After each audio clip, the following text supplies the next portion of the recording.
Hai murid, okey, seperti yang cikgu janjikan, setelah kita habiskan ulang kaji yang melibatkan soalan-soalan persamaan linear satu pun boleh ubah dan mengulang kaji penyelesaian soalan-soalan melibatkan persamaan linear dua pun boleh ubah, sama ada kita menyelesaikan dengan menggunakan cara penghapusan ataupun kita selesaikan persamaan dua pun boleh ubah itu dengan cara penggantian.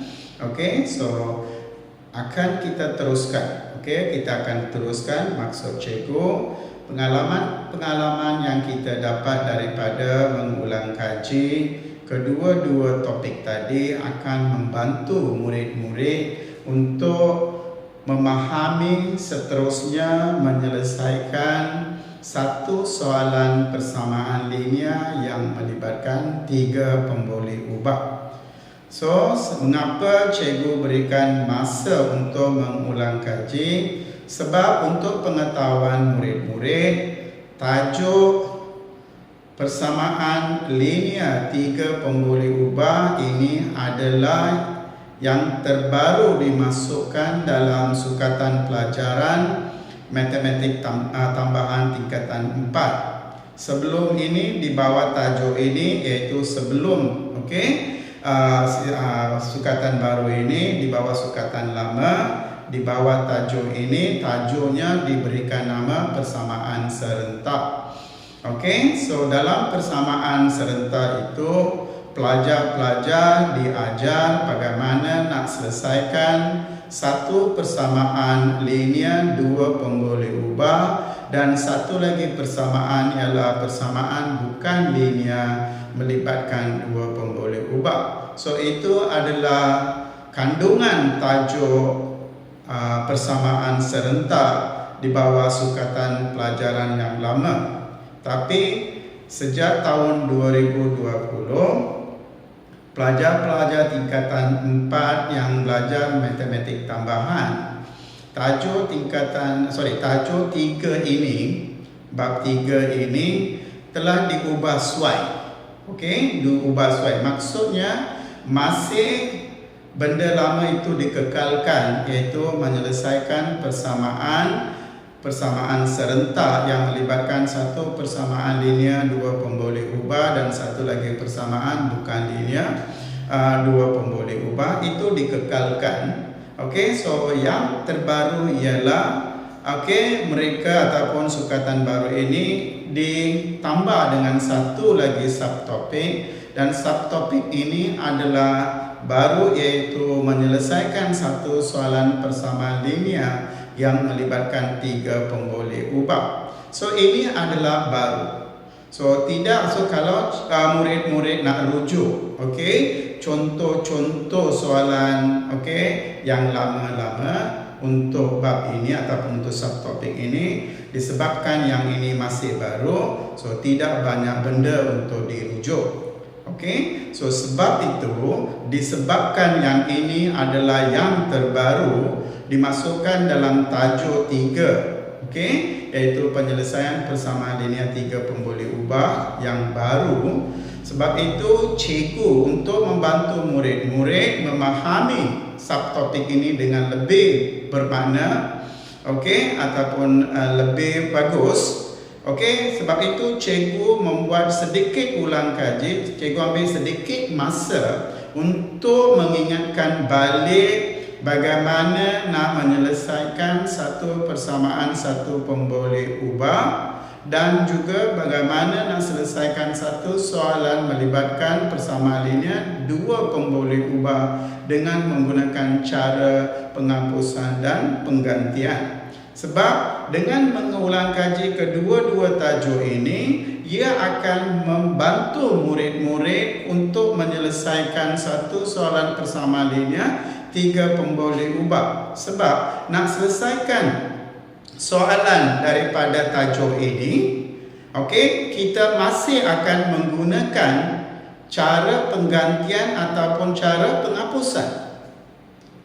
So maksudnya, kalau murid-murid dah lupa bagaimana nak selesaikan satu soalan dengan cara penghapusan, ataupun masih tak ingat lagi bagaimana nak selesaikan satu persamaan linear dua pemboleh ubah dengan cara penggantian. Maksud cikgu, kalau you dah lupa cara penyelesaian dengan penghapusan ataupun cara penyelesaian dengan cara penggantian, murid-murid akan mempunyai masalah nak memahami menyelesaikan soalan melibatkan tajuk ini, iaitu penyelesaian persamaan linear tiga pemboleh ubah. So, sebab itu cikgu ambil sedikit masa nak ulang kaji, bukan untuk kita buang masa. Kenapa cikgu tak awal-awal terus saja terangkan tajuk ini? Bukan semua murid mempunyai kapasiti untuk memahami satu-satu benda yang baru diajar. Okey, ada murid berkemampuan memahami dengan satu contoh sahaja. Ada murid-murid perlukan 2-3 contoh untuk memahami satu benda baru bila diajar. Tapi ramai juga murid-murid yang perlukan banyak contoh sebab mereka adalah murid-murid yang agak lemah. Bukan maksud mereka tidak boleh, bukan maksud mereka tidak berkemampuan memahami dan menyelesaikan soalan. Masalahnya, mereka tidak berkeupayaan memahami satu benda baru yang diajar dengan sekelip mata. Maksudnya dengan satu contoh, dua contoh, tiga contoh. Sebab mereka mempunyai masalah nak memahami benda baru dengan cepat. So, untuk membantu murid-murid yang lemah, maaf saya maksudkan perkataan lemah di sininya, bukan maksud murid lemah itu tidak berkemampuan mempelajari satu-satu benda baru diajar. Bukan maksud cikgu begitu. Cikgu bukan merendahkan keupayaan setiap pelajar. Tapi kita menggunakan perkataan lemah ini supaya murid-murid yang tidak dapat memahami sesuatu benda baru diajar itu dengan cepat. Bukan maksud mereka tak faham langsung. Mereka perlukan masa yang panjang, penjelasan yang baik, contoh yang efektif, membuat banyak contoh soalan, baru mereka akan mula memahami bagaimana nak selesaikan soalan melibatkan tiga pemboleh ubah. So, untuk pelajar seperti ini, cikgu perlu bantu mereka sebaik mungkin. Sebab itu, cikgu mengambil masa nak membuat ulang kaji melibatkan persamaan linear satu pemboleh ubah dan juga persamaan linear dua pemboleh ubah dengan cara penghapusan dan juga dengan cara penggantian. Itu tujuan sebenarnya.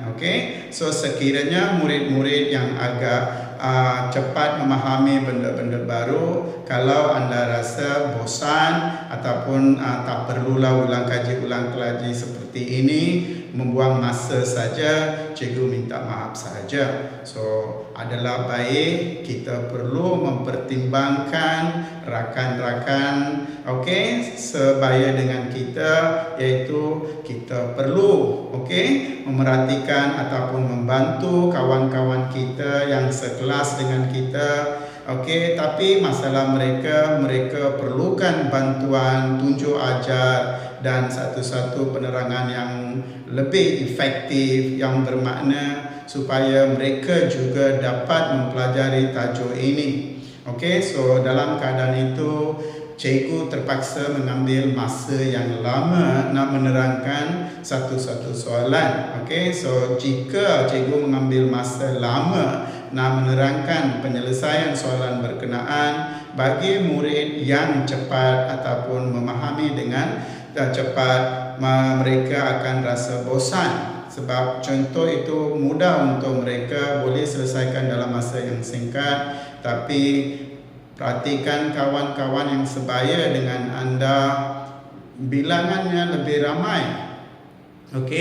Mereka perlukan masa yang panjang, penjelasan yang jelas supaya mereka juga dapat memahami bagaimana nak selesaikan soalan-soalan yang dianggap baru di bawah sukatan pelajaran matematik tambahan tingkatan 4. Sebab nak rujuk benda-benda lama berkenaan dengan tajuk ini pertama kali. So tidak ada banyak buku rujukan ataupun contoh-contoh lama untuk dirujuk.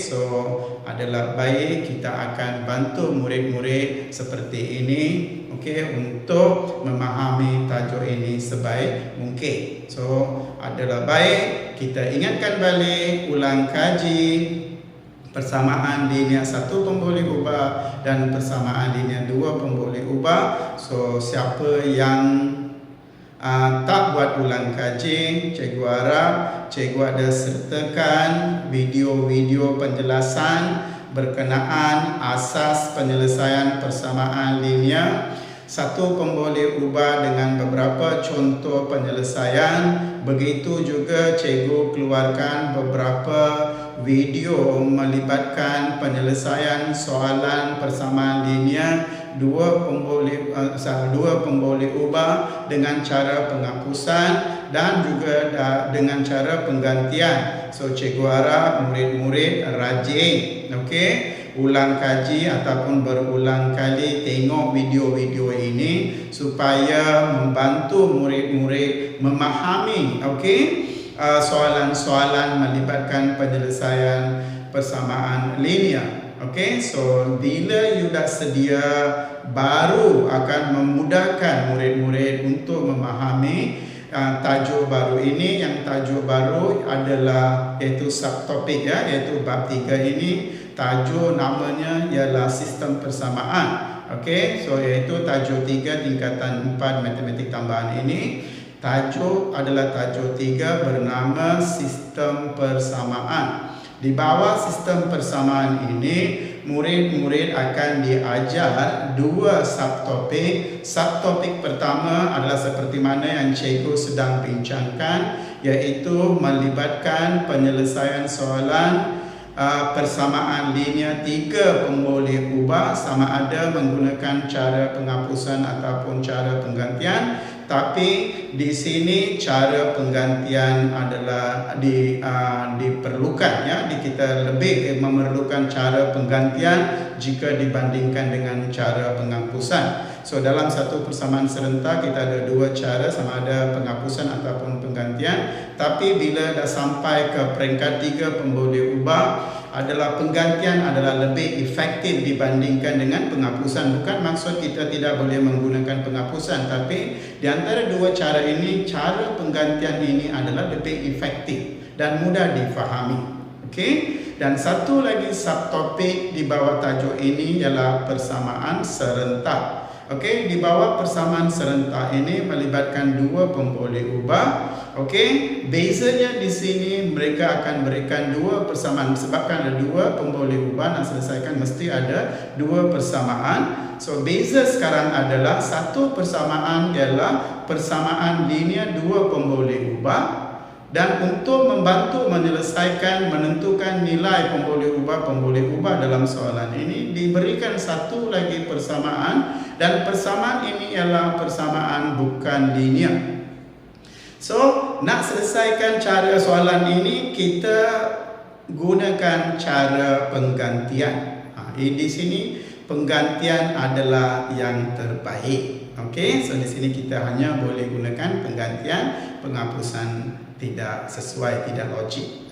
So di sini kita perlukan penggantian. Sebab itu di sini baik di subtopik pertama ataupun di subtopik kedua, penyelesaian lebih mengutamakan cara penggantian. So cikgu akan mulakan dengan satu contoh dan cikgu akan mengambil masa mungkin agak panjang untuk jelaskan cara penyelesaian, sebab tajuk ini adalah tajuk terbaru dimasukkan dalam sukatan pelajaran matematik tambahan. Okey, di bawah tajuk 3. Sebelum ini tidak ada tajuk ini dalam matematik tambahan. Okey.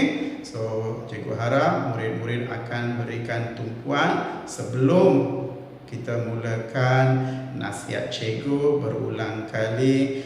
Tolong membuat ulang kaji, tolong membuat persediaan awal, iaitu dengan mengulang kaji penyelesaian persamaan linear 1 pemboleh ubah, penyelesaian persamaan linear 2 pemboleh ubah, sama ada cara penghapusan ataupun cara penggantian. Sebab dengan mengulang kaji, okey, dan memahami kedua-dua penyelesaian ini akan memudahkan murid-murid berulang kali kata untuk memahami tajuk baru persamaan linear 3 pemboleh ubah ini. Murid-murid perlu rajin buat ulang kaji dan memahami penyelesaian persamaan linear yang awal. Okey, so untuk itu cikgu dah keluarkan dalam YouTube beberapa contoh video, iaitu contoh penyelesaian melibatkan 1 pemboleh ubah dan juga 2 pemboleh ubah. So cikgu harap murid-murid akan laungkan masa, okey, berulang kali tengok video-video yang cikgu muat naikkan dalam YouTube. Okey, so dengan kerap mengulang ataupun melihat video-video ini, cikgu harap murid-murid akan memahami. So cikgu harap murid-murid akan membuat persediaan yang secukup, yang efektif sebelum kita mulakan tajuk baru, iaitu bab 3 tingkatan 4 matematik tambahan, iaitu sistem persamaan. Subtopik pertama iaitu persamaan linear melibatkan 3 pemboleh ubah.